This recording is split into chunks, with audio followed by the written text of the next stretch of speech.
Aujourd'hui, intéressons-nous au mythe de l'Atlantide, l'une des histoires les plus fascinantes de tous les temps. La légende de cette société antique disparue captive depuis des siècles des générations entières de penseurs et d'explorateurs. Pourtant, nul n'a jamais retrouvé ce continent englouti. L'Atlantide est-elle seulement un mythe ou a-t-elle réellement existé? Je me lance dans une expédition tout à fait inédite qui pourrait apporter une réponse finale à ce mystère. Prochaine escale, l'Atlantide. Nous allons faire appel aux toutes dernières technologies d'études sous-marines pour examiner le fond des océans dans le cadre de la plus grande expédition jamais organisée. Vous avez déjà utilisé ce matériel pour retrouver des civilisations perdues? Je vais également enquêter sur des théories parallèles qui pourront peut-être m'indiquer l'emplacement et l'époque de l'Atlantide. Je vais examiner des éléments géologiques témoignant d'un violent cataclysme qui aurait ébranlé le monde antique. Un tel remous pourrait se produire très rapidement. Je vais plonger à la découverte de mystérieux vestiges engloutis qui n'avaient jamais été filmés auparavant. Et enfin, je vais partir en haute mer, à la frontière d'une zone de guerre. C'est pas vrai. C'est sûr que notre position actuelle éveille la curiosité, il y a des intérêts militaires ici. À la recherche de la vérité, je ne reculerai devant rien. Ne le dites à personne, on l'a peut-être trouvé.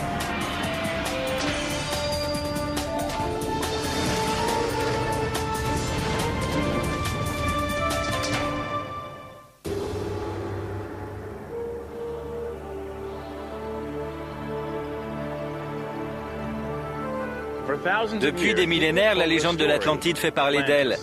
Une histoire selon laquelle une civilisation antique aurait été détruite par un terrible déluge. Et depuis des milliers d'années, l'emplacement de ce monde englouti demeure un mystère. Mais qui sait? Peut-être pas pour longtemps. Je suis Josh Bernstein. Je me trouve actuellement sur les bords de la Méditerranée pour prendre part à une expédition qui pourrait bien s'avérer historique.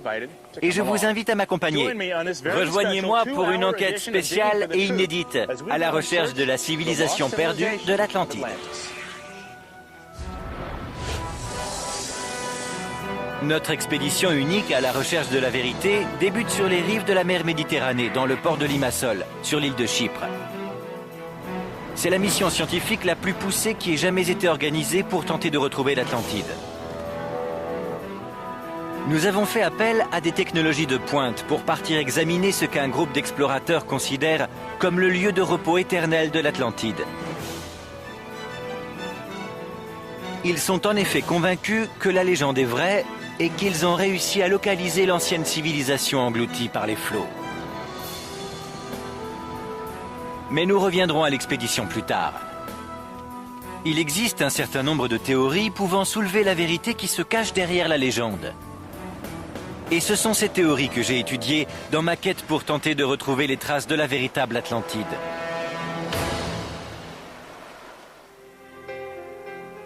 La première référence écrite mentionnant l'Atlantide est consignée dans les dialogues de Platon, le philosophe grec, qui vécut au IVe siècle avant notre ère.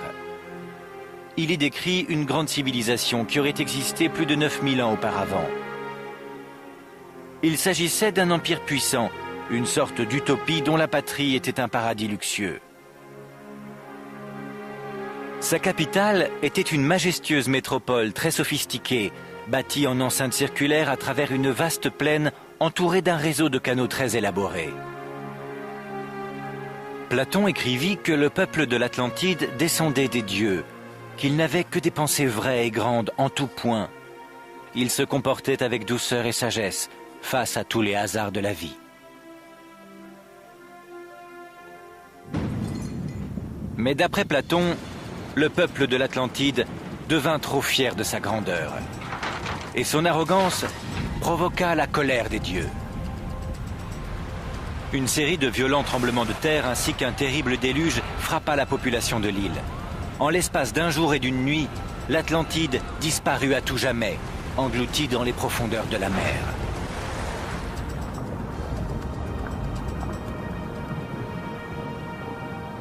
Personne n'accorda un grand intérêt à l'histoire de l'Atlantide durant les 2300 ans qui suivirent. Mais dans les années 30, un voyant américain appelé Edgar Cayce ressuscita le mythe de l'Atlantide dans l'imagination populaire. J'ai entendu parler de Cayce pour la première fois en 2004 en Égypte, lors de ma rencontre avec John Van Hocken de l'Association pour la recherche et la vérité. John prétend que c'est le peuple de l'Atlantide qui a bâti les grandes pyramides. Cela fait plus de 20 ans qu'il étudie les écrits de Cayce et qu'il est à la recherche de l'Atlantide. Vous pouvez me dire en un mot qui a construit ces pyramides? Eh bien, Edgar Cayce situe la construction de cette pyramide, ainsi que de toutes celles qui existent sur Terre, à une période très ancienne, qui remonte à l'Atlantide et aux grands mythes et légendes des peuples antiques très avancés qui sont rattachés à cette civilisation. Cayce affirmait que les pyramides et le Sphinx étaient l'œuvre de quelques survivants qui auraient échappé à la destruction de l'Atlantide. En 1940, il prédit que les vestiges d'une partie de l'Atlantide seraient découvertes au large des Bahamas, en 1968 ou 1969. La prophétie de Cayce sembla avérée lorsqu'en 1968, une étrange structure rocheuse fut découverte au large de l'île de Bimini. Les blocs de pierre étaient carrés et alignés de manière quasi parfaite. On aurait dit qu'ils avaient été taillés puis posés là, formant ainsi une sorte de route sous-marine. Plus tard, des pierres plates furent retrouvées. Elles étaient transpercées de part en part et ressemblaient à s'y méprendre aux encres antiques découvertes en Méditerranée. Nombreux sont ceux qui croient que la prétendue route de Bimini faisait partie intégrante de l'Atlantide. C'est ici que je vais démarrer mes recherches. Les Bahamas semblent bien éloignées de la Grèce, la patrie de Platon. Pourtant, elles concordent en tout point avec la description qu'il fit de l'Atlantide. Platon écrivit que les navigateurs passaient de là sur les autres îles et de celle-ci sur le continent qui borde cette mer vraiment digne de ce nom. Alors je me suis rendu sur le continent en question, aux Bahamas, où j'ai de nouveau rendez-vous avec John Van Hocken. Ravi de vous revoir. Moi de même. Vous le tenez? Montez à bord. Malheureusement, mon voyage aux Bahamas a eu lieu pendant la saison des ouragans. Nous avons dû rester à l'affût des gros nuages noirs toute la journée. Pendant que nous tentions d'esquiver les gouttes de pluie, John m'expliqua plus en détail la thèse de Cayce selon laquelle les Bahamas auraient pu faire partie de l'Atlantide. L'Atlantide était une immense nation composée d'îles. Ainsi, les îles au large du détroit de Gibraltar, les Açores et toutes celles qui se trouvent dans l'océan, jusque dans cette zone de l'archipel des Caraïbes, constituaient l'Atlantide. C'était un continent gigantesque. Il y aurait eu un continent à la place de ce qui est aujourd'hui l'océan Atlantique. Il existe une croyance selon laquelle une crête rocheuse émergeait en plein milieu de l'Atlantique. Les Açores en seraient désormais le seul vestige. Cette zone-là aurait donc été l'extrême partie sud-ouest de l'Atlantide? Exactement. Et elle s'étirait à travers l'océan Atlantique jusqu'au détroit de Gibraltar? Oui, tout à fait. Je vois. La route de Bimini, plus communément appelée Bimini Road, s'étend sur près de 800 mètres et elle est parfaitement alignée du nord au sud. John m'emmène plonger du côté de l'axe ouest, celui qui présente une courbe distincte à 90 degrés. Voici Krista, elle connaît tout. John ne plonge pas. Aussi, son ami Krista Brown sera mon guide. Vous allez m'accompagner? Bien sûr. Parfait. D'abord, on va plonger à l'arrière du bateau, commencer par explorer la zone autour de notre point d'ancrage, puis on ira du nord au sud. D'accord. John me confie un appareil photo de plongée afin de pouvoir prendre des clichés sous-marins. On les regardera ensemble? Tout à fait.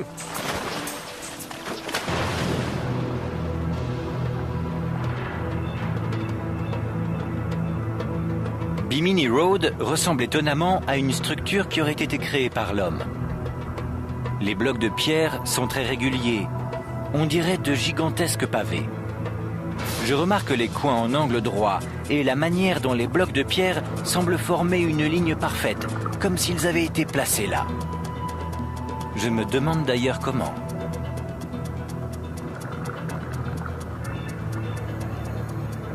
Krista me montre une des pierres qui présente un trou au centre. Certains pensent qu'il pourrait s'agir d'une ancre. C'est très intéressant, mais mon but est de déterminer si cette preuve est suffisamment tangible pour affirmer que la structure est bien l'œuvre de l'homme. De retour sur le bateau, je regarde avec John les photos que j'ai prises sous l'eau.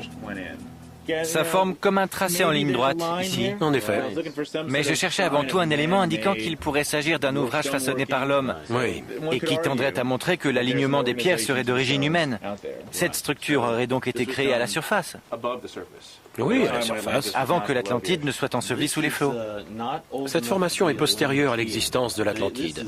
Elle a dû être érigée sur les ruines du monde disparu. Dans ce cas, Bimini Road ainsi que les points d'ancrage que l'on trouve ici ne font pas partie de l'Atlantide, bien qu'ils y soient liés d'une certaine manière. Il faut chercher plus profond. Bimini Road fait-elle donc partie de l'Atlantide, comme l'avait prophétisé Edgar Cayce?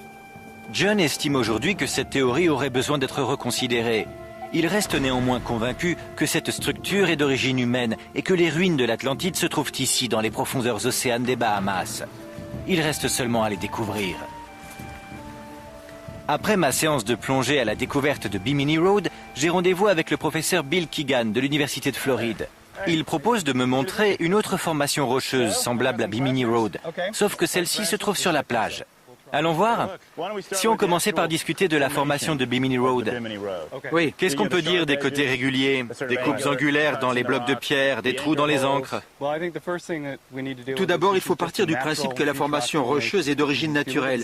Si l'on observe le sable ici, on remarque qu'il est composé de calcaire oolithique, mélangé à des petits fragments de coquillage. C'est ce qui constitue une sorte de ciment compressé en couche rocheuse. La surface régulière de ces blocs de pierre est due à l'action répétée des vagues, qui lui confère cette apparence lisse et quasiment uniforme. Mais qu'en est-il de la manière dont ces blocs sont taillés et de leur création, à savoir les lignes qui forment pratiquement des angles droits? Ce sont des fissures naturelles qui résultent de l'érosion rocheuse. En d'autres termes, quand la roche se forme, elle se compresse et elle rétrécit, créant ainsi ces fissures qui donnent l'illusion qu'on aurait disposé les blocs de pierre pour créer un chemin pavé. Qu'en est-il des ancres et des trous? En ce qui concerne les ancres, on a ici affaire à de la pierre très poreuse. Et ce que vous voyez là est sûrement un trou creusé à la base par un oursin ou un crabe. Ensuite, un rocher plus dur ou un gros coquillage va s'y loger. Et le remous des vagues va créer un mouvement circulaire continu qui, au fur et à mesure, va élargir ces trous. À la longue, ça peut ressembler à des ancres. Oui, il existe donc une explication naturelle à ce que certains considèrent comme un phénomène d'origine humaine. Tout à fait. Bimini Road ne serait donc pas l'œuvre de l'homme. Les explications de Bill Keegan en ce sens sont très convaincantes. Mais qu'en est-il de la théorie de John Van Auken concernant des vestiges de l'Atlantide qui n'ont toujours pas été découverts? Direction la jungle. Pour répondre à cette question, le professeur Keegan me conduit dans la jungle située à proximité du rivage, afin de procéder à des fouilles sur son propre site de recherche. Nous nous rendons sur un site Lucaille. C'était le nom des Indiens qui peuplaient cette région à l'époque de Christophe Colomb. Les Lucayes étaient les premiers habitants des Bahamas. Hélas, les signes de leur présence en ces lieux ne remontent pas au-delà du 8e siècle, une période bien trop éloignée de celle de l'Atlantide pour y être apparentée.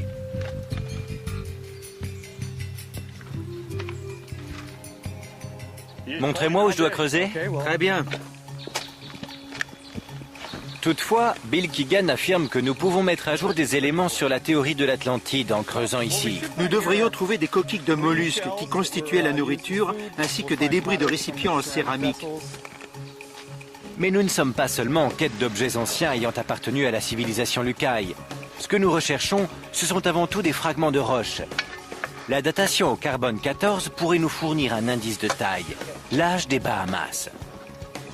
Si l'archipel marque l'emplacement de l'Atlantide, il faudrait que ces îles aient au moins 12 000 ans. C'est bien ce qu'on recherche. Oui, ce sont ces pierres, les mêmes qu'on a observées sur la plage tout à l'heure. Les Indiens les utilisaient dans leur foyer pour cuire les aliments. Et on en trouve généralement une grande quantité sur les sites des Indiens Lucayes. Ce minéral est du carbonate de calcium. Il contient du carbone, ce qui va nous permettre d'effectuer une datation au radiocarbone de cette pierre. J'ignorais qu'on pouvait dater les pierres ainsi. D'ordinaire, ce n'est pas possible. Mais le calcaire recèle de nombreux éléments organiques, tels que des petits fragments de coquillages ou des dérivés d'algues, qui contiennent suffisamment de carbone pour pouvoir être analysés, puis datés grâce à cette méthode. Parfait. Mettons-les dans les sachets et apportons-les au laboratoire. Très bien. Dans un instant, une visite au laboratoire pour une datation au radiocarbone va déterminer si oui ou non nous avons une chance de retrouver des vestiges de l'Atlantide aux Bahamas. Puis je me rends en mer Méditerranée afin de préparer notre grande expédition. J'enquête sur l'histoire légendaire de l'Atlantide. je démarre mes recherches en suivant la piste d'Edgar Cayce, le célèbre voyant américain qui m'a mené au Bimini Road, dans l'archipel des Bahamas. Les archéologues affirment que les premières populations des Bahamas remontent au 8e siècle, bien après l'époque de l'Atlantide de Platon. Pour apporter une réponse scientifique à ce débat, j'ai quitté les Bahamas pour me rendre à Miami, en Floride, chez Beta Analytic. Il s'agit du plus grand laboratoire professionnel de datation au radiocarbone du monde. Sur place, je retrouve Bill Keegan avec les pierres que nous avons exhumées de l'ancien foyer du site indien Lucaille. Bill Keegan m'explique qu'une datation au carbone 14 nous permettra d'en savoir plus sur l'histoire géologique de l'archipel et de déterminer si, oui ou non, une civilisation aussi ancienne que celle de l'Atlantide a vécu dans les Bahamas. Comment ça va, Darden? Ravi de vous voir. Bonjour, je suis Josh. Darden Hood est le président de Beta Analytic. Mettez ces lunettes de protection. Nous sommes un laboratoire chimique qui utilise des systèmes d'aspiration sous vide. Tout d'abord, nous remettons à Darden Hood nos échantillons de pierres provenant du foyer. La première étape? Il se peut que la surface de la pierre soit imprégnée d'un carbone d'origine plus récente. Aussi, on va utiliser de l'acide hydrochlorique pour attaquer les couches supérieures contaminées. Si on laisse agir, l'acide continuera d'attaquer la roche jusqu'à la dissoudre complètement. L'étape suivante consiste à récupérer nos échantillons et à les concasser. On aspire l'air qui se trouve dans le récipient et on rajoute de l'acide. Le gaz produit par cette réaction chimique est le CO2. Il contient le carbone dont nous avons besoin. On est en train de recueillir le gaz. Donc ce qui était de l'air puis du vide est maintenant chargé de CO2? Exact. Comment allez-vous transférer le gaz là où vous allez l'analyser? Grâce à une technique très intéressante appelée le pompage cryogénique. Le pompage cryogénique est une méthode qui permet de transférer notre carbone d'un endroit à l'autre. Le nitrogène liquide, à une température de moins 196 degrés, solidifie et congèle le carbone. Le gaz carbonique qui se trouvait là a été compressé, congelé et réduit à ce petit volume. Et une fois décongelé, il sera transféré là-bas. Excellent. Un peu d'eau chaude pour le décongeler et il retourne à l'état gazeux. On ouvre ce robinet d'arrêt et maintenant on possède 5 litres d'un dioxyde de carbone très spécifique dans ce récipient. Oui. Il ne contient que le carbone de vos échantillons. Du CO2 des Bahamas. Excellent. C'est maintenant que les choses se compliquent vraiment. Pour qu'on puisse évaluer son âge, le carbone doit être liquéfié. Tout d'abord, Darden le transforme en carbure de lithium. L'opération dure en général 15 à 20 minutes. Comme dans les émissions de cuisine. D'accord. Alors, L'opération est terminée. ensuite, il le transforme en acétylène. Puis, et c'est la dernière étape du processus, en benzène, qui est une forme liquide de carbone. C'est de la roche liquide? Oui. Cette éprouvette ne contient quasiment plus que le carbone issu de mon fragment de roche sous forme liquide. Cette méthode a été mise au point dans les années 60 et nous l'utilisons depuis. Pour dater notre pierre, nous devons mesurer un type de carbone spécifique, le carbone 14 radioactif. Pour ce faire, l'échantillon va être placé dans un compteur à scintillation liquide. Puis, nous n'avons plus qu'à attendre nos résultats. Il en ressort directement cette feuille. Alors, quelle date nous avons? 14 920 ans, plus ou moins 100 BP, before present, qui veut dire avant le présent, soit environ 15 000 ans. Donc cette pierre date clairement de l'époque de l'Atlantide. La pierre que nous avons exhumée remonte à l'époque de l'Atlantide. Cela signifie-t-il que nous avons trouvé une preuve concrète permettant de soutenir la théorie de Cayce? À vrai dire, non. D'un point de vue archéologique, c'est exactement le contraire. Bill Keegan m'explique pourquoi. La datation de la roche nous indique seulement quand elle a été formée. Elle ne nous livre aucun élément sur les populations qui auraient vécu à cette époque et si elles ont ou non utilisé cette pierre. Ce qui soulève une autre question, car l'Atlantide est un sujet intéressant qui mérite une attention particulière d'un point de vue scientifique. Or, on n'a pas trouvé sur la terre ferme d'autres preuves de l'existence de l'Atlantide. L'argument de Bill Keegan renvoie au principe de base de l'archéologie. D'autres éléments datant de la même époque auraient dû se trouver au même endroit. Si des pierres remontant à l'époque de l'Atlantide ont été découvertes sur la terre ferme, on aurait dû également y trouver des objets relatifs à cette civilisation, pour peu qu'ils aient existé à cet endroit. Et jusqu'à maintenant, on n'a encore rien trouvé dans l'archipel des Bahamas qui puisse être apparenté à l'Atlantide. Il semblerait que la théorie de l'Atlantide se soit noyée dans les eaux des Bahamas. Alors, j'ai décidé de retourner directement à la source, à Athènes. Athènes était la ville d'origine de Platon et le lieu où il fondit l'Académie, son école de philosophie, considérée comme le modèle même de l'université moderne. Je veux découvrir s'il existe des preuves éventuelles de l'Atlantide et s'il s'agit d'un mythe ou d'une réalité. J'ai rendez-vous avec Anthony Kontaratos, un spécialiste des écrits de Platon au sujet de l'Atlantide. Ravi de vous rencontrer en personne. Moi de même. Ce que nous savons au sujet de l'Atlantide vient donc de Platon. Oui, c'est Platon qui nous l'a enseigné, à travers 2 de ses dialogues, le Timée et le Critias. Tout ce qu'on a pu écrire postérieurement à ce sujet relève de la pure fiction. D'accord. L'histoire initiale, c'est à Platon qu'on la doit, et c'est notre seule et unique source. Et ces 2 dialogues ont été écrits. Tout ce qu'il reste désormais de l'Académie de Platon sont ces quelques vestiges de murs d'enceinte. En revanche, ces écrits, qui représentent des milliers de pages, subsistent encore à ce jour.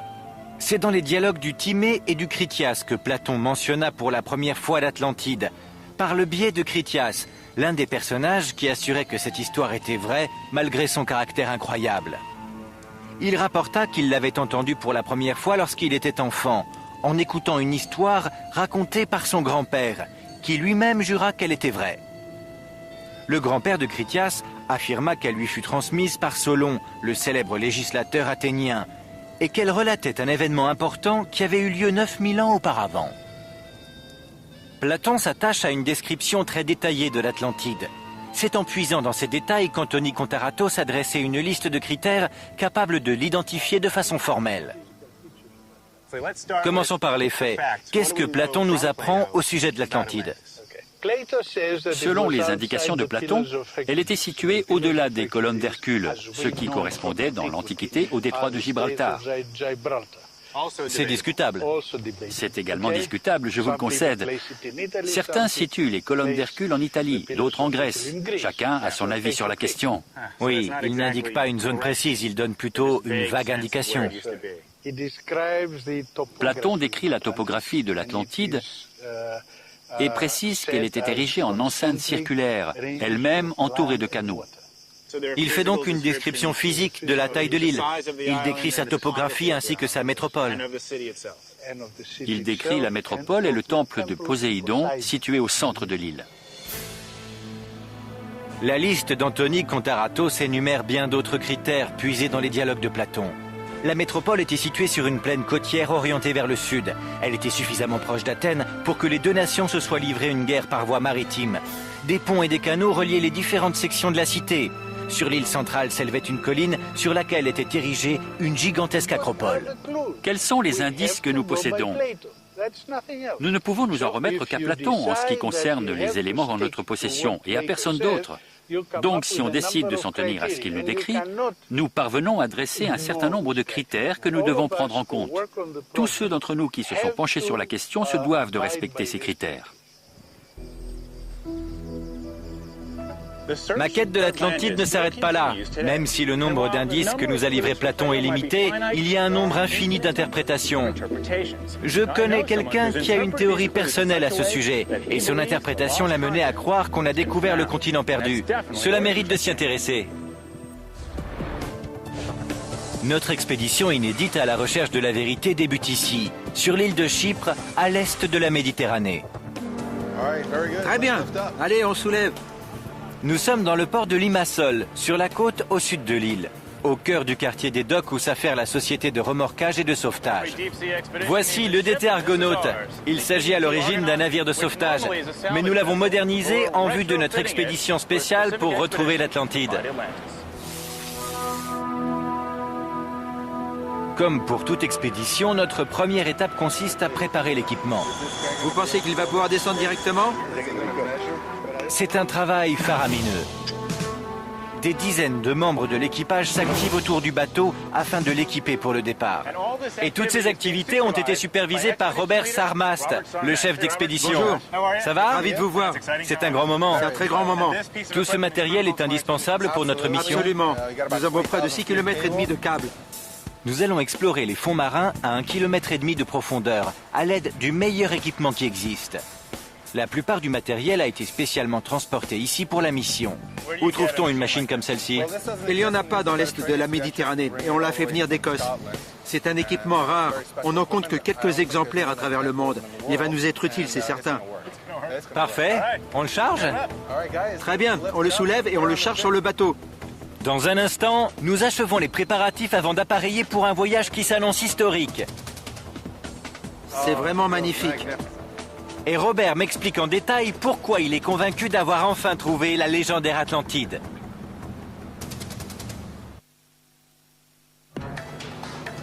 Je suis sur le point de m'embarquer pour une mission hors du commun. À la recherche de la vérité, a organisé une expédition scientifiquement très poussée pour retrouver le continent englouti de l'Atlantide. Robert Sarmast, le chef d'expédition, travaille sur ce projet depuis près de 15 ans. Maintenant, nous ne sommes plus qu'à quelques jours du départ. En quittant le port de Limassol à Chypre, nous mettrons le cap à l'est de la Méditerranée vers une destination située à seulement 43 000 de la côte syrienne. C'est à cet endroit précis que Robert est convaincu d'avoir localisé la métropole de cette ancienne civilisation disparue. Si tout le monde a l'air de s'activer ici, c'est parce qu'il y a beaucoup à faire. Dès que nous poserons le pied sur le bateau, il sera à nous. L'affrètement a commencé, nous avons 24 heures pour achever tous les préparatifs avant d'appareiller. En raison de la haute saison et de la disponibilité réduite des navires adaptés, nous ne disposons que de 72 heures en tout pour effectuer notre mission. Et le compte à rebours a déjà commencé. Chaque détail est minutieusement orchestré. C'est un véritable travail d'équipe. Le matériel est chargé et apprêté aussi vite que les règles de sécurité nous le permettent. Le moindre retard empiéterait sur notre temps de recherche. Alors que les préparatifs avancent de bon train, je m'assois avec Robert pour discuter avec lui des raisons qui le poussent à croire en sa découverte. Vous avez l'air si convaincu d'avoir trouvé l'Atlantide. J'en suis absolument persuadé. J'ai étudié le monde antique et l'Atlantide a réellement existé. Et si on tentait de vous convaincre que l'Atlantide n'a jamais existé, que vous perdez votre temps, votre énergie et votre argent, et que tout cela n'est qu'une légende? Non, c'est impossible. Si on connaît suffisamment l'histoire antique... La fascination de Robert pour l'Atlantide a débuté il y a 20 ans, lorsqu'il commença à développer un intérêt pour les mythologies du monde. Il fut particulièrement frappé par les similitudes qui existaient à travers les différents récits du déluge dans les cultures du Proche-Orient. La Bible relate l'histoire de Noé, les anciens Sumériens, celle de l'épopée de Gilgamesh, et Platon, la légende de l'Atlantide. C'est facile de réfuter purement et simplement l'existence de l'Atlantide, mais lorsqu'on effectue des recherches, on s'aperçoit que c'est sans doute plus qu'un mythe. Il s'est forcément passé quelque chose. Nous avons une description détaillée de cette île. Pourquoi ne pas partir à sa recherche? En 1999, Robert commença à explorer une zone dans la mer Méditerranée qui correspondait aux critères géologiques de Platon. Celui-ci décrivait la surface de l'Atlantide comme unie et régulière, avec des dimensions très précises, 143 km sur 215. La métropole était exposée au midi et à l'abri des vents du nord, grâce aux montagnes. Robert dispose d'un modèle informatique de la topographie méditerranéenne lui permettant de diminuer le niveau de la mer par incrément. En abaissant le niveau de 1600 mètres, il découvrit au fond de la mer une plaine située entre Chypre et la Syrie, qui, selon lui, correspond à la description de Platon.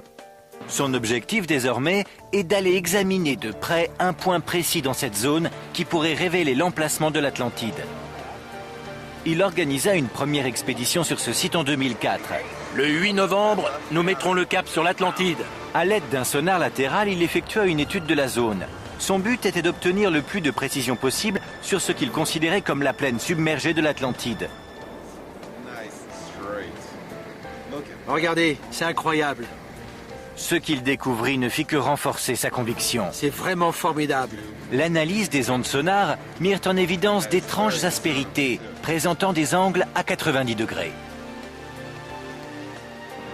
Il était convaincu qu'il avait devant lui les parapets des canaux de la ville décrits par Platon. Robert considère que les dimensions correspondent parfaitement à la description du philosophe. Pour moi, ça ne fait pas l'ombre d'un doute.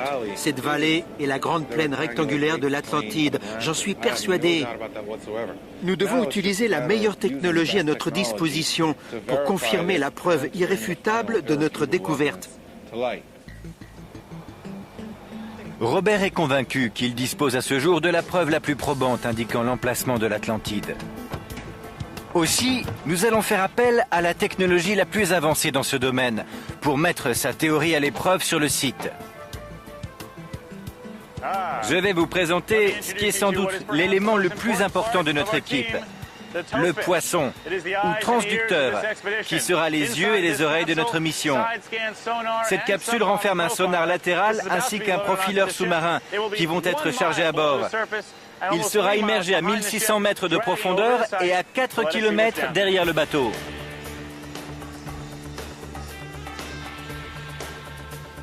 Les profileurs sous-marins sont d'ordinaire utilisés dans l'industrie pétrolière afin de repérer de nouveaux points de forage. Mais pour nous, cet appareil fera office d'archéologue à distance. Le profileur utilise un sonar pour infiltrer la vase et la roche, tout en transmettant les données au navire en temps réel. Nous serons donc en mesure d'affirmer presque instantanément si l'aspérité qui a été découverte par Robert est un banal phénomène d'origine géologique ou s'il s'agit au contraire de ruines immergées. Je vais vous montrer quelque chose de très important. Voici ce qui relie le transducteur au bateau. Des kilomètres et des kilomètres de câbles, permettant d'envoyer des informations électroniques grâce à un cordon coaxial qui va capter les données du fond marin avant de les transmettre aux ordinateurs de bord. Les préparatifs touchant à leur fin, je décide de faire le tour de notre demeure pour les prochaines 48 heures. Et j'en profite pour aller saluer le capitaine. Bonjour, entrez donc, bienvenue sur la passerelle. Le contre-amiral Robert Bates, dit capitaine Bob, est notre conseiller maritime et nautique. Il fait partie intégrante de l'équipe de Robert Sarmast depuis les 5 dernières années. Comme vous le voyez, ceci est le port de Limassol. C'est au capitaine de s'assurer que le navire garde le transducteur sur le cap qui a été fixé.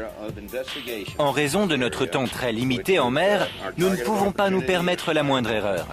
Quand vous aspiriez à devenir un maître des mers, vous aviez songé que vous partiriez un jour à la recherche de l'Atlantide ? Non, pas une seule seconde. Et maintenant, vous devez vous faire à l'idée que nous nous lançons dans une quête historique. Pour moi, c'est quelque chose de véritablement exaltant. C'est le projet qui va couronner mes 50 ans de carrière au service de la marine. Et je sais maintenant que tout ce que j'ai accompli durant ces longues années est allé dans ce sens, pour aboutir à un tel événement. Soyons réalistes quant à nos attentes. On ignore ce qu'on va trouver. Moi, je le sais. Après 24 heures d'activité frénétique, les préparatifs en vue de notre départ sont enfin achevés. Il est temps de hisser les drapeaux pour célébrer ce grand moment de joie qui marque officiellement le début de l'expédition Atlantide 2006. Pour Robert Sarmast, ces 2 prochains jours seront la consécration de longues années de recherche. Qu'est-ce que vous ressentez en hissant ces drapeaux après toutes ces années de travail? Un sentiment merveilleux. Ah oui? Oui, vous ne pouvez même pas imaginer. Depuis combien de temps on attend ce moment? Depuis 15 ans environ. 15 ans. À peu près. Dans un instant, notre mission à la recherche de l'Atlantide va prendre le cap de la haute mer. Mais pour l'heure, une théorie alternative m'emmène à voyager au cœur d'un volcan. J'espère qu'il ne va pas entrer en éruption.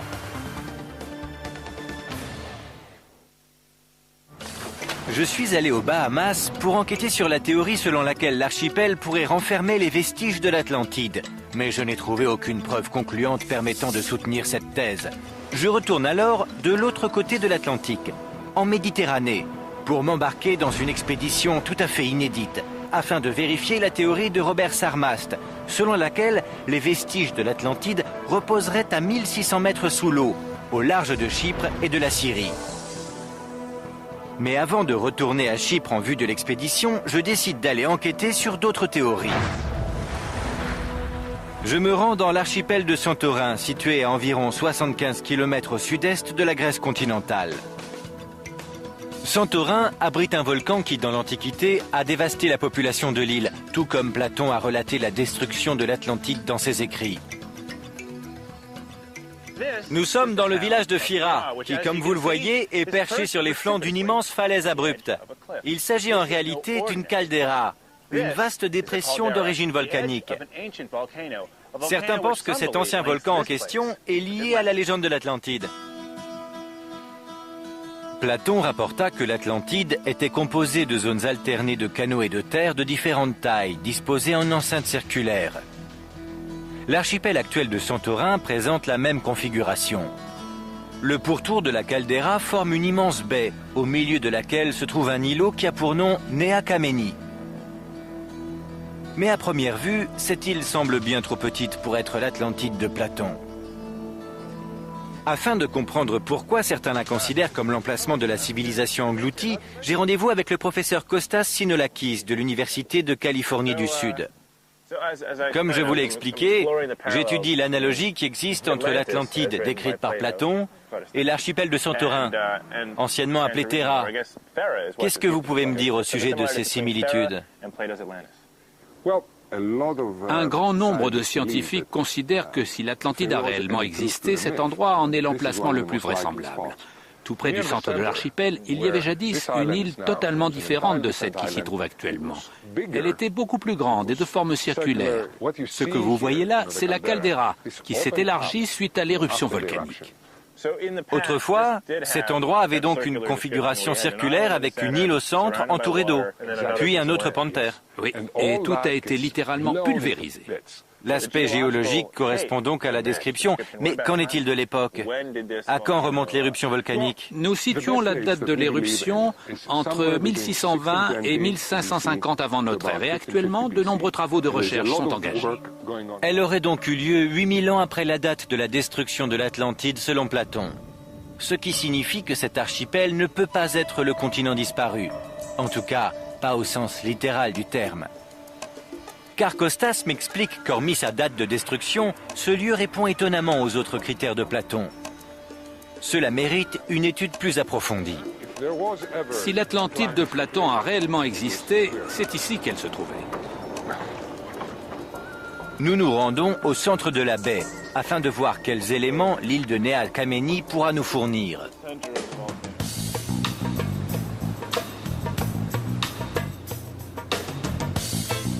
Nea Kameni signifie « jeune brûlé » en raison de l'activité volcanique qui a créé cette île. Sur le trajet, nous contournons les flancs escarpés de la caldeira. Platon écrivit que les couleurs de l'Atlantide étaient le rouge, le noir et le blanc. Et ce n'est pas ce qui manque ici. Kostas m'indique que les roches volcaniques sont généralement dans ces tons.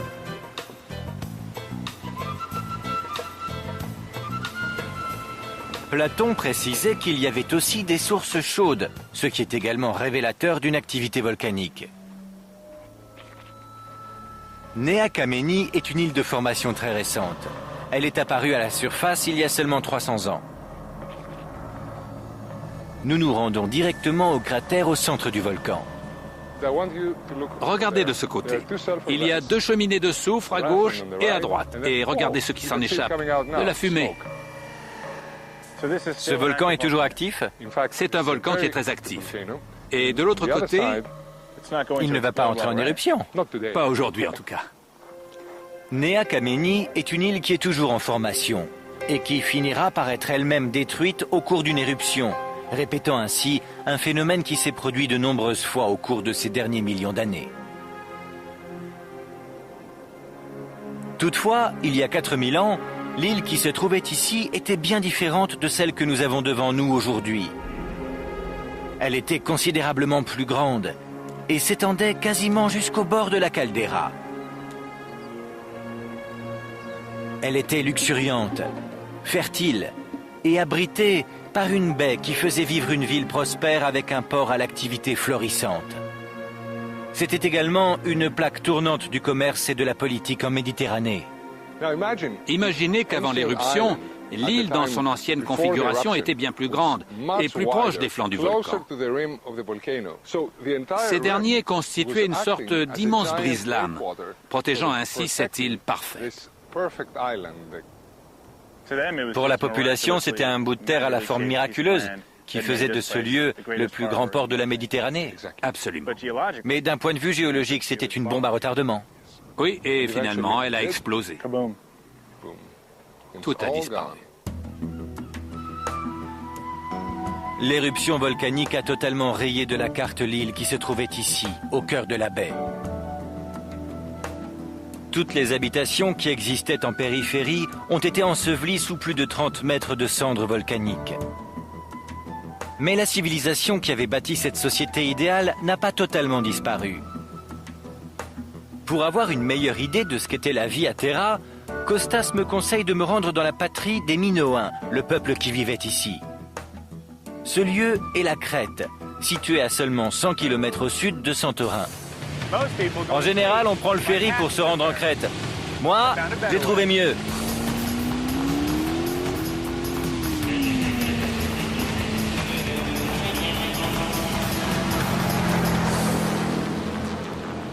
Le palais de Knossos est le vestige de la civilisation minoenne le mieux préservé. C'est également le lieu qui nous donnera le meilleur aperçu de ce que devait être la ville au centre de Terra, avant l'éruption volcanique. Colin MacDonald, l'ancien conservateur du site, me fait visiter les lieux. Je veux savoir quelles sont les similitudes éventuelles entre la civilisation minoenne et celle de l'Atlantide que Platon a décrite. Platon décrivait une nation très avancée qui possédait l'eau courante, chaude et froide. Ici à Knossos, Colin me montre quelque chose qui s'y rapporte de manière tout à fait étonnante. Les canalisations en terre cuite se trouvent en dessous dans cette fosse. Comme vous le voyez, ce sont des sections individuelles qui ont été emboîtées les unes dans les autres et elles pouvaient aller dans les coins. Comme elles vont en rétrécissant, cela augmentait la pression de l'eau. Oui, c'est également vrai. C'est l'équivalent antique de la plomberie d'intérieur. Et cet élément semble correspondre parfaitement aux descriptions que Platon fit de l'Atlantide. Pour la période préhistorique, c'est quelque chose de vraiment unique. Incroyable. Allez, reposons la grille. Je suis également intéressé par les fresques de taureaux sur les murs du palais. Platon écrivit que le peuple de l'Atlantide vénérait les taureaux dont certains vivaient en liberté dans le temple de Poséidon. Nous sommes devant la grande fresque à relief du taureau, située à l'entrée nord du palais de Knossos. L'image du taureau dans la civilisation minoenne est très intéressante, car on la retrouve ailleurs, notamment dans la magnifique fresque représentant un jeu où des jeunes gens et des jeunes femmes sautent par-dessus un taureau bondissant. Je trouve très intéressant le parallèle entre la civilisation minoenne qui vénérait les taureaux, ou en tout cas dans l'iconographie qu'ils en ont fait et que l'on trouve ici, et ce que Platon a écrit au sujet de l'Atlantide. Oui, le fait que l'on retrouve le taureau dans les deux cultures est très intéressant. Mais il faut rappeler que le taureau est également sacré et important pour d'autres peuples. D'ailleurs, on le retrouve dans pratiquement toutes les cultures du Proche-Orient à cette même époque. La similitude n'est pas aussi importante que je le croyais. Elle n'est pas aussi caractéristique. D'accord. Vous pensez donc qu'en tant que conteur, Platon a essayé de placer son histoire dans une époque et un contexte du genre « il y a très longtemps, dans une lointaine galaxie », et il est remonté ainsi à 9000 ans. C'est une manière d'étoffer son histoire. Oui, il voulait s'inspirer d'une époque très ancienne et il a immédiatement pensé au taureau. Sûrement. Colin estime que les Minoens ont pu inspirer à Platon des détails pour son histoire qui peuvent sembler authentiques. Mais les Minoens ne sont pas pour autant le peuple de l'Atlantide. Pourtant, cela m'intrigue. Les fresques découvertes à Knossos dépeignent les scènes d'une société qui paraît aussi idyllique que l'Atlantide. Et en outre, tous les éléments semblent concorder, à l'exception de la date de destruction. Le cataclysme aurait eu lieu 900 ans avant Solon, et non 9000 comme Platon le rapporte dans ses écrits. Or, il existe une théorie intéressante qui pourrait expliquer ces divergences.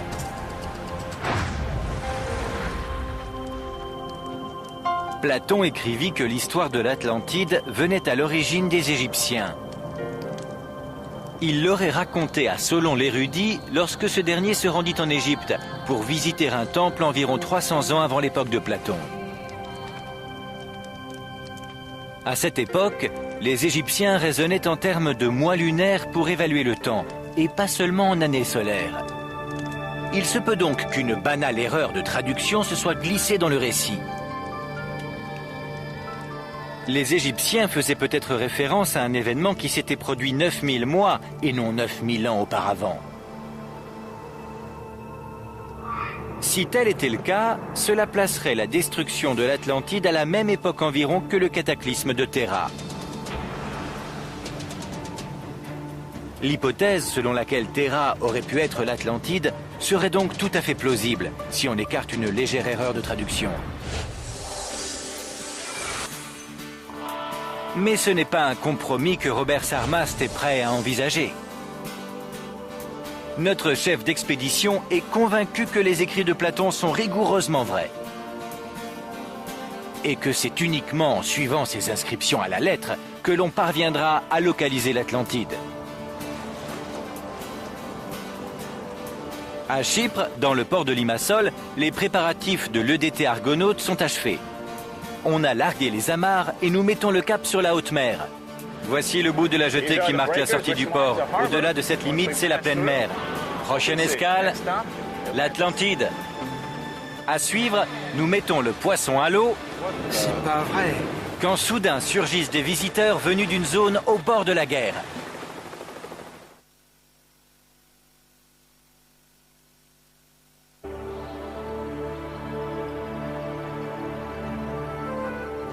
Depuis des millénaires, la légende de l'Atlantide fait parler d'elle.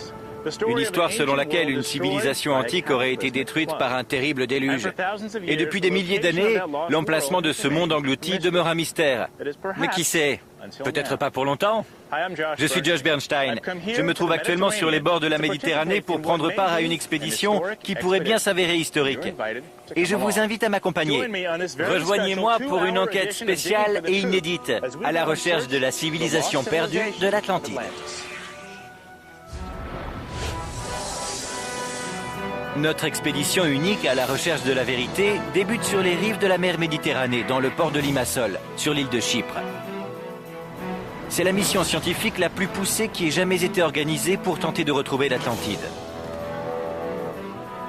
Nous avons fait appel à des technologies de pointe pour partir examiner ce qu'un groupe d'explorateurs considère comme le lieu de repos éternel de l'Atlantide.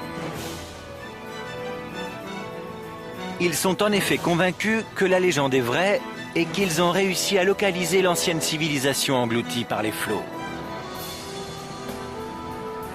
Mais nous reviendrons à l'expédition plus tard. Il existe un certain nombre de théories pouvant soulever la vérité qui se cache derrière la légende. Et ce sont ces théories que j'ai étudiées dans ma quête pour tenter de retrouver les traces de la véritable Atlantide.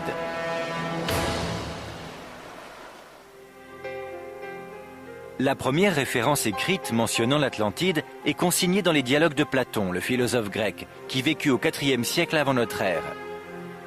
Il y décrit une grande civilisation qui aurait existé plus de 9000 ans auparavant. Il s'agissait d'un empire puissant, une sorte d'utopie dont la patrie était un paradis luxueux.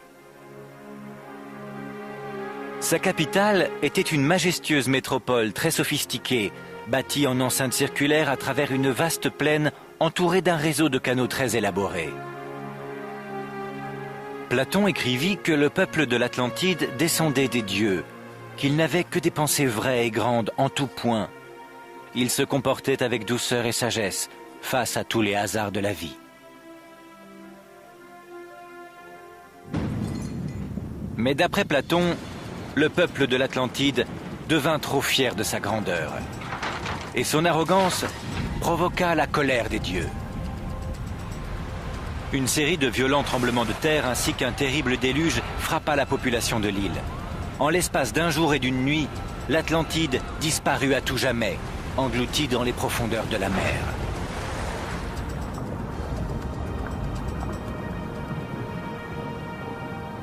Personne n'accorda un ici. Nous devrions trouver des coquilles de mollusques qui constituaient la nourriture, ainsi que des débris de récipients en céramique.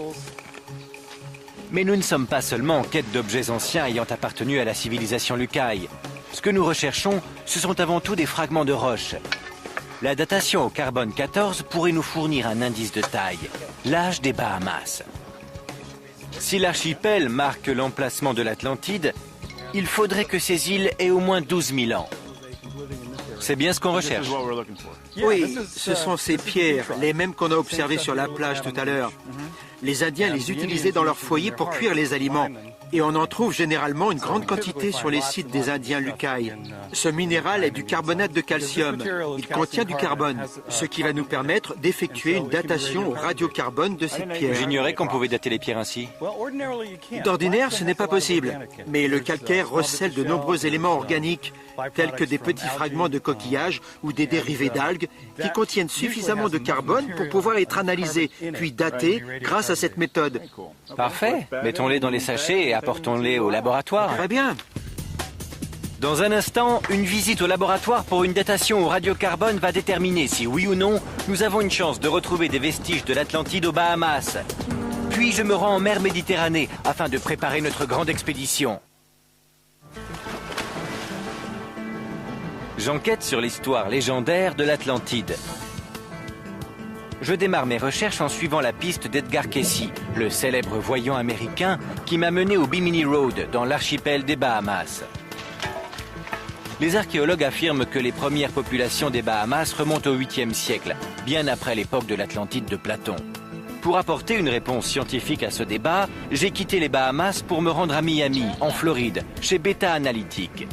Il s'agit du plus grand laboratoire professionnel de datation au radiocarbone du monde. Sur place, je retrouve Bill Keegan avec les pierres que nous avons exhumées de l'ancien foyer du site indien Lukai. Bill Keegan m'explique qu'une datation au carbone 14 nous permettra d'en savoir plus sur l'histoire géologique de l'archipel et de déterminer si, oui ou non, une civilisation aussi ancienne que celle de l'Atlantide a vécu dans les Bahamas. Comment ça va, Darden? Ravi de vous voir. Bonjour, je suis Josh. Darden Hood est le président de Beta Analytic. Mettez ces lunettes de protection.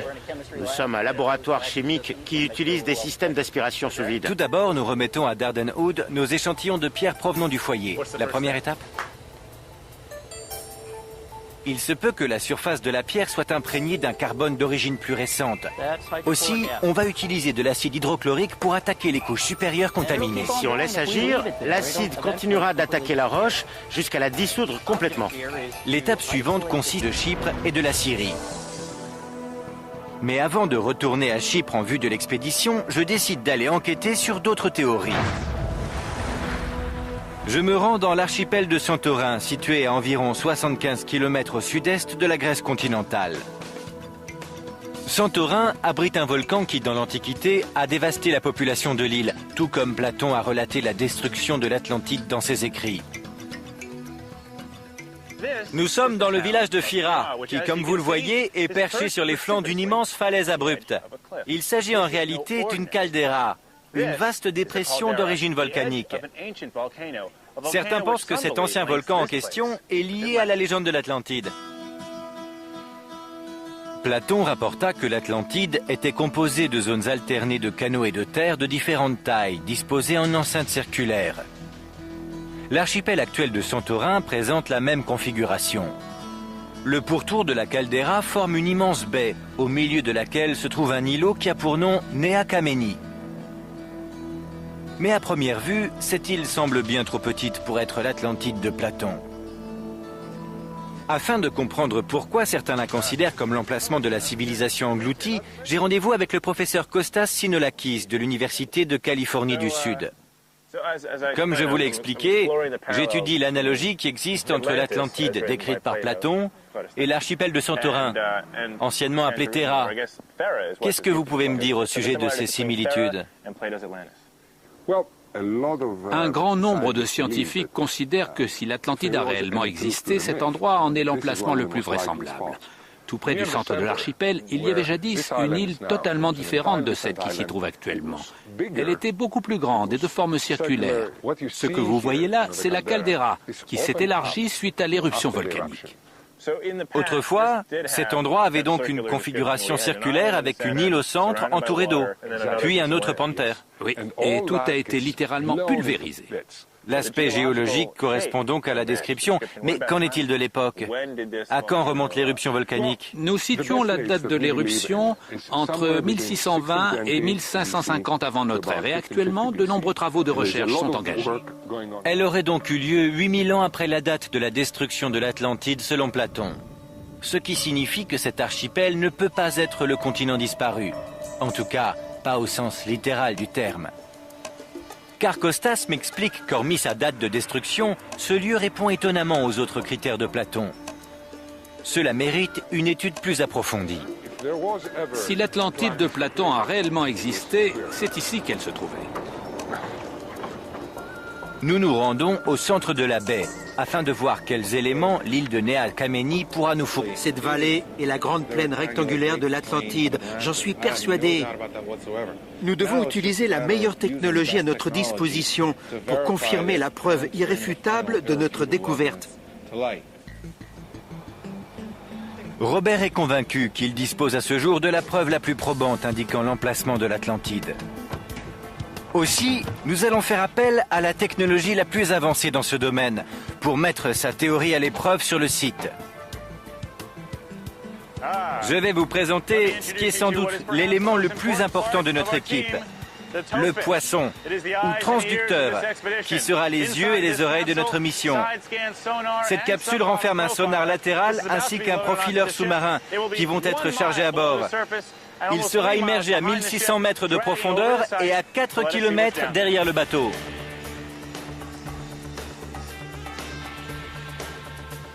Les profileurs sous-marins sont d'ordinaire utilisés dans l'industrie pétrolière afin de repérer de nouveaux points de forage. Mais pour nous, cet appareil fera office d'archéologue à distance. Le profileur utilise un sonar pour infiltrer la vase et la roche, tout en transmettant les données au navire en temps réel. Nous serons donc en mesure d'affirmer presque instantanément si l'aspérité qui a été découverte par Robert est un banal phénomène d'origine géologique ou s'il s'agit au contraire de ruines immergées. Je vais vous montrer quelque chose de très important. Voici ce qui relie le transducteur au bateau. Des kilomètres et des kilomètres de câbles, permettant d'envoyer des informations électroniques grâce à un cordon coaxial qui va capter les données du fond marin avant de les transmettre aux ordinateurs de bord. Les préparatifs touchant à leur fin, je décide de faire le tour de notre demeure pour les prochaines 48 heures. Et j'en profite pour aller saluer le capitaine. Bonjour, entrez donc, bienvenue sur la passerelle. Le contre-amiral Robert Bates, dit capitaine Bob, est notre conseiller maritime et nautique. Il fait partie intégrante de l'équipe de Robert Sarmast depuis les 5 dernières années. Comme vous le voyez, ceci est le port de Limassol. C'est au capitaine de s'assurer que le navire garde le transducteur sur le cap qui a été fixé. En raison de notre temps très limité en mer, nous ne pouvons pas nous permettre la moindre erreur. Quand vous aspiriez à devenir un maître des mers, vous aviez songé que vous partiriez un jour à la recherche de l'Atlantide? Non, pas une seule seconde. Et maintenant, vous devez vous faire à l'idée que nous nous lançons dans une quête historique. Pour moi, c'est quelque chose de véritablement exaltant. C'est le projet qui va couronner mes 50 ans de carrière au service de la marine. Et je sais maintenant que tout ce que j'ai accompli durant ces longues années est allé dans ce sens, pour aboutir à un tel événement. Soyons réalistes. Imaginez qu'avant l'éruption, l'île dans son ancienne configuration était bien plus grande et plus proche des flancs du volcan. Ces derniers constituaient une sorte d'immense brise-lames, protégeant ainsi cette île parfaite. Pour la population, c'était un bout de terre à la forme miraculeuse qui faisait de ce lieu le plus grand port de la Méditerranée. Absolument. Mais d'un point de vue géologique, c'était une bombe à retardement. Oui, et finalement, elle a explosé. Tout a disparu. L'éruption volcanique a totalement rayé de la carte l'île qui se trouvait ici, au cœur de la baie. Toutes les habitations qui existaient en périphérie ont été ensevelies sous plus de 30 mètres de cendres volcaniques. Mais la civilisation qui avait bâti cette société idéale n'a pas totalement disparu. Pour avoir une meilleure idée de ce qu'était la vie à Terra, Costas me conseille de me rendre dans la patrie des Minoens, le peuple qui vivait ici. Ce lieu est la Crète, situé à seulement 100 km au sud de Santorin. En général, on prend le ferry pour se rendre en Crète. Moi, j'ai trouvé mieux.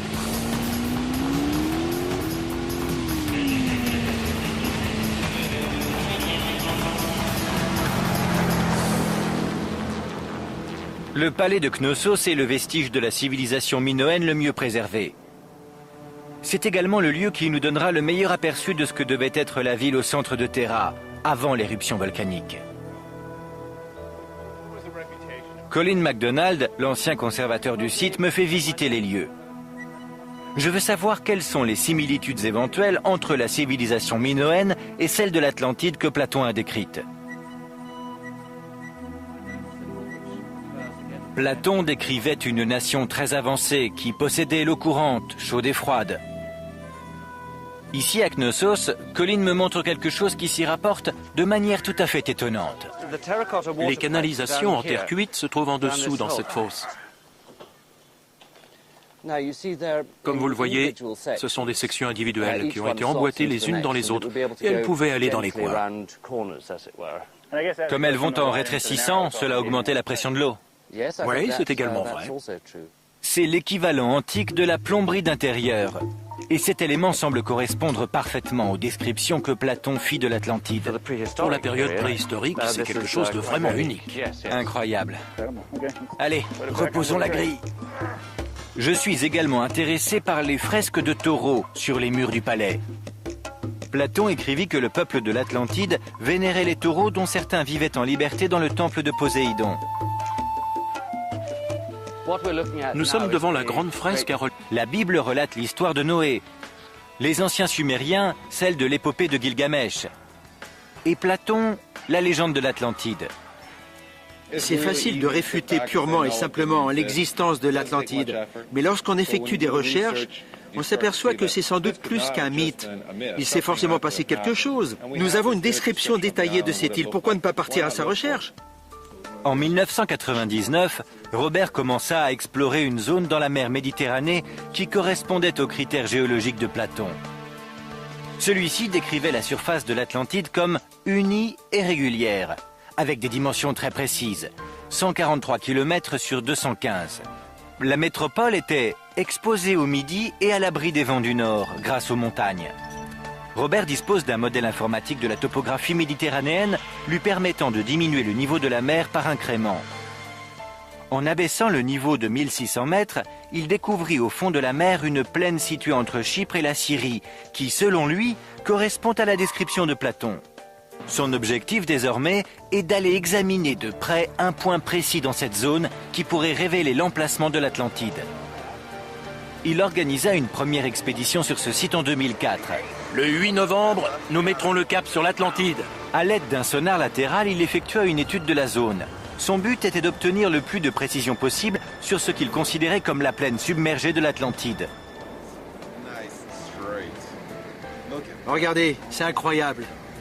Ce qu'il découvrit ne fit que renforcer sa conviction. C'est vraiment formidable.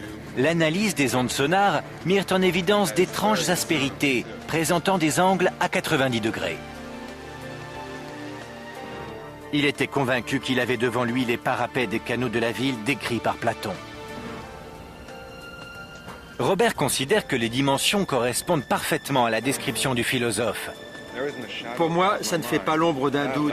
Cette vallée est la grande plaine rectangulaire de l'Atlantide. J'en suis persuadé.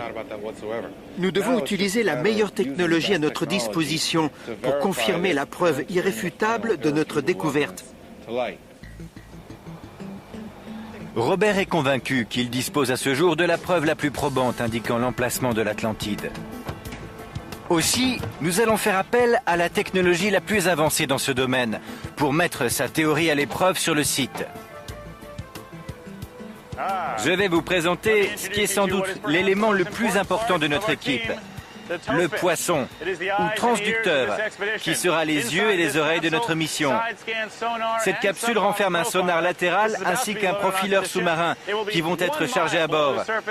Il sera immergé à 1600 mètres de profondeur et à 4 km derrière le bateau. Elle s'est tirée à travers l'océan Atlantique jusqu'au détroit de Gibraltar. Oui, tout à fait. Je vois.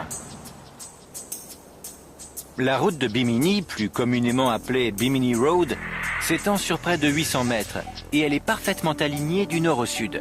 John m'emmène plonger du côté de l'axe ouest, celui qui présente une courbe distincte à 90 degrés. Voici Krista, elle connaît tout. John ne plonge pas. Aussi, son amie Krista Brown sera mon guide.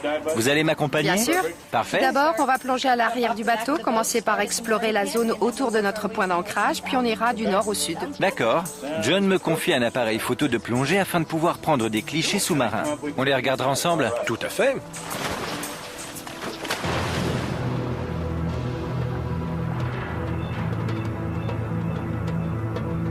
Bimini Road ressemble étonnamment à une structure qui aurait été créée par l'homme.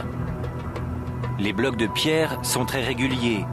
On dirait de gigantesques pavés.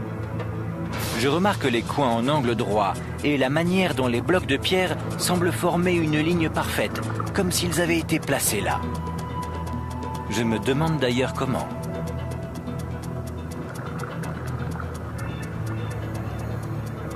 Krista me montre une des pierres qui présente un trou au centre. Certains pensent qu'il pourrait s'agir d'une ancre. C'est très intéressant, mais mon but est de déterminer si cette preuve est suffisamment tangible pour affirmer que la structure est bien l'œuvre de l'homme. De retour sur le bateau, je regarde avec John les photos que j'ai prises sous l'eau. Ça forme comme un tracé en ligne droite, ici. En effet. Mais je cherchais avant tout un élément indiquant qu'il pourrait s'agir d'un ouvrage façonné par l'homme. Oui. Et qui tendrait à montrer que l'alignement des pierres serait d'origine humaine. Cette structure aurait donc été créée à la surface. Oui, à la surface. Avant que l'Atlantide ne soit ensevelie sous les flots. Cette formation est postérieure à l'existence de l'Atlantide. Elle a dû être érigée sur les ruines du monde disparu. Dans ce cas, Bimini Road ainsi que les points d'ancrage que l'on trouve ici ne font pas partie de l'Atlantide, bien qu'ils y soient liés d'une certaine manière. Il faut chercher plus profond. Bimini Road fait-elle donc partie de l'Atlantide, comme l'avait prophétisé Edgar Cayce? John estime aujourd'hui que cette théorie aurait besoin d'être reconsidérée. Il reste néanmoins convaincu que cette structure est d'origine humaine et que les ruines de l'Atlantide se trouvent ici, dans les profondeurs océanes des Bahamas. Il reste seulement à les découvrir. Après ma séance de plongée à la découverte de Bimini Road, j'ai rendez-vous avec le professeur Bill Keegan de l'Université de Floride. Il propose de me montrer une autre formation rocheuse semblable à Bimini Road, sauf que celle-ci se trouve sur la plage. Allons voir. Si on commençait par discuter de la formation de Bimini Road. Oui, qu'est-ce qu'on peut dire des côtés réguliers, des coupes angulaires dans les blocs de pierre, des trous dans les ancres? Un cordon coaxial qui va capter les données du fond marin avant de les transmettre aux ordinateurs de bord. Les préparatifs touchant à leur fin, je décide de faire le tour de notre demeure pour les prochaines 48 heures. Et j'en profite pour aller saluer le capitaine. Bonjour. Entrez donc. Bienvenue sur la passerelle. Le contre-amiral Robert Bates, dit capitaine Bob, est notre conseiller maritime et nautique. Il fait partie intégrante de l'équipe de Robert Sarmast depuis les 5 dernières années. Comme vous le voyez, ceci est le port de Limassol. C'est au capitaine de s'assurer que le navire garde le transducteur sur le cap qui a été fixé. En raison de notre temps très limité en mer, nous ne pouvons pas nous permettre la moindre erreur. Quand vous aspiriez à devenir un maître des mers, vous aviez songé que vous partiriez un jour à la recherche de l'Atlantide? Non, pas une seule seconde. Et maintenant, vous devez vous faire à l'idée que nous nous lançons dans une quête historique. Pour moi, c'est quelque chose de véritablement exaltant. C'est le projet qui va couronner mes 50 ans de carrière au service de la marine. Et je sais maintenant que tout ce que j'ai accompli durant ces longues années est allé dans ce sens, pour aboutir à un tel événement. Soyons réalistes quant à nos attentes. On ignore ce qu'on va trouver. Moi, je le sais. Après 24 heures d'activité frénétique, les préparatifs en vue de notre départ sont enfin achevés. Il est temps de hisser les drapeaux pour célébrer ce grand moment de joie qui marque officiellement le début de l'expédition Atlantide 2006. Pour Robert Sarmast, ces 2 prochains jours seront la consécration de longues années de recherche. Qu'est-ce que vous ressentez en hissant ces drapeaux après toutes ces années de travail? Un sentiment merveilleux. Ah oui? Oui, vous ne pouvez même pas imaginer. Depuis combien de temps on attend ce moment? Depuis 15 ans environ. 15 ans. À peu près. Dans un instant, notre mission à la recherche de l'Atlantide va prendre le cap de la haute mer. Mais pour l'heure, une théorie alternative m'emmène à voyager au cœur d'un volcan. J'espère qu'il ne va pas entrer en éruption.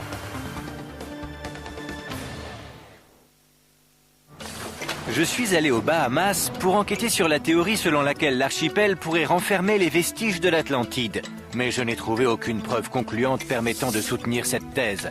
Je retourne alors de l'autre côté de l'Atlantique, en Méditerranée, pour m'embarquer dans une expédition tout à fait inédite, afin de vérifier la théorie de Robert Sarmast, selon laquelle les vestiges de l'Atlantide reposeraient à 1600 mètres sous l'eau, au large de Chypre et de la Syrie. Mais avant de retourner à Chypre en vue de l'expédition, je décide d'aller enquêter sur d'autres théories. Je me rends dans l'archipel de Santorin, situé à environ 75 km au sud-est de la Grèce continentale. Santorin abrite un volcan qui, dans l'ordre d'origine humaine. Tout à fait. Bimini Road ne serait donc pas l'œuvre de l'homme. Les explications de Bill Keegan en ce sens sont très convaincantes. Mais qu'en est-il de la théorie de John Van Auken concernant des vestiges de l'Atlantide qui n'ont toujours pas été découverts? Direction la jungle. Pour répondre à cette question, le professeur Keegan me conduit dans la jungle située à proximité du rivage, afin de procéder à des fouilles sur son propre site de recherche. Nous nous rendons sur un site Lucaille. C'était le nom des Indiens qui peuplaient cette région à l'époque de Christophe Colomb. Les Lucailles étaient les premiers habitants des Bahamas. Hélas, les signes de leur présence en ces lieux ne remontent pas au-delà du 8e siècle, une période bien trop éloignée de celle de l'Atlantide pour y être apparentée.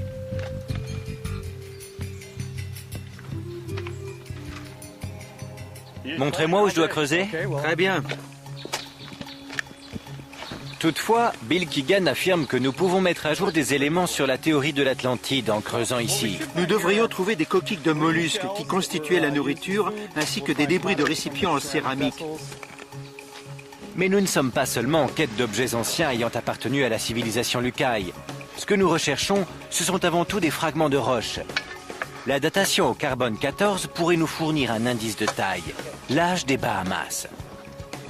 Si l'archipel marque l'emplacement de l'Atlantide, il faudrait que ces îles aient au moins 12 000 ans. C'est bien ce qu'on recherche. Oui, ce sont ces pierres, les mêmes qu'on a observées sur la plage tout à l'heure.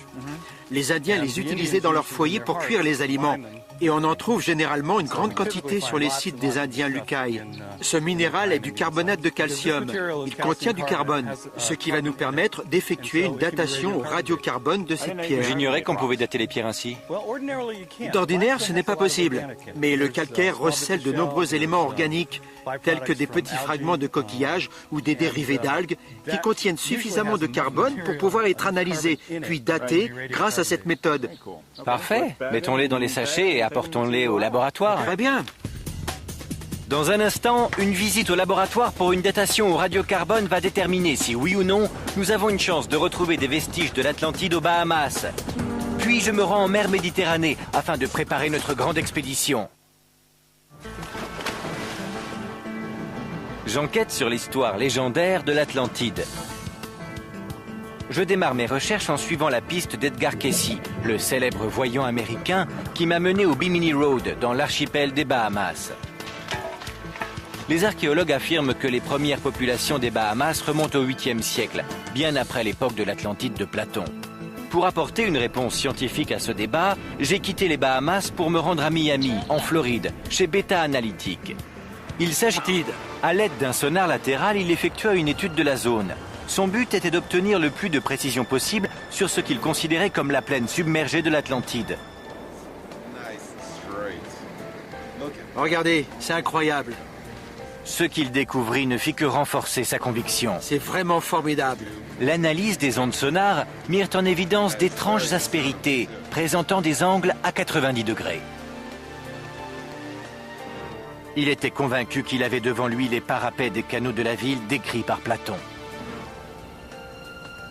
Robert considère que les dimensions correspondent parfaitement à la description du philosophe. Pour moi, ça ne fait pas l'ombre d'un doute. Cette vallée est la grande plaine rectangulaire de l'Atlantide. J'en suis persuadé. Nous devons utiliser la meilleure technologie à notre disposition pour confirmer la preuve irréfutable de notre découverte. Robert est convaincu qu'il dispose à ce jour de la preuve la plus probante indiquant l'emplacement de l'Atlantide. Aussi, nous allons faire appel à la technologie la plus avancée dans ce domaine pour mettre sa théorie à l'épreuve sur le site. Je vais vous présenter ce qui est sans doute l'élément le plus important de notre équipe, le poisson, ou transducteur, qui sera les yeux et les oreilles de notre mission. Cette capsule renferme un sonar latéral ainsi qu'un profileur sous-marin qui vont être chargés à bord. Il sera immergé à 1600 mètres de profondeur et à 4 km derrière le bateau.